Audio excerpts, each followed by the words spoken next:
Naima and Masuk were twins.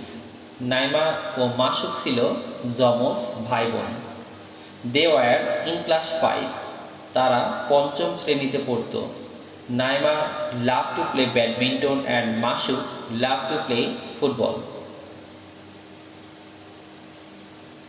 Naima badminton খেলতে ভালোবাসত আর মাসুক ভালোবাসত ফুটবল খেলতে।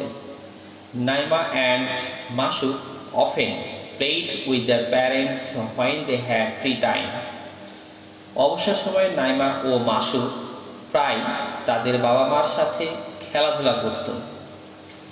দেয়ার home always full of happiness.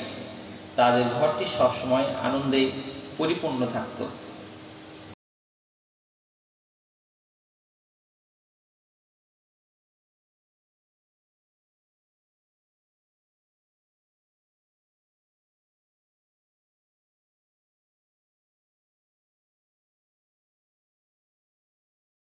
Relative mister Rakib from Italy sent them a tablet.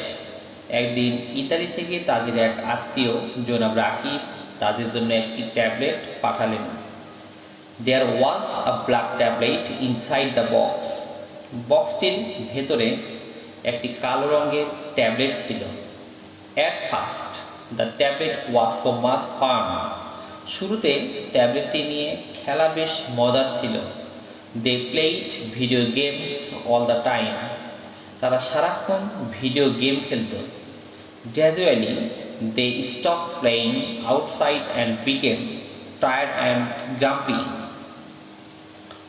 ধীরে ধীরে তারা বাইরের খেলাধুলা করা বন্ধ করে দিল এবং ক্লান্ত ও খিটখিটে হয়ে পড়ল।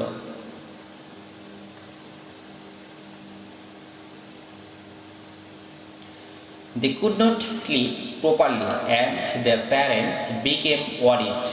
তারা ঠিকমতো ঘুমাতে পারছিল না এবং তাদের বাবা মা চিন্তিত হয়ে পড়ছিলেন। Their father explained that the tablet was wasting their precious time and affecting their studies and health.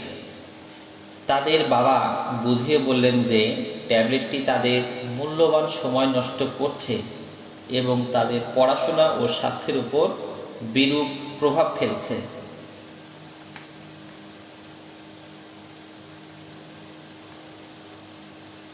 The twins understood their mistake and promised to use the tablet only with their parents' permission.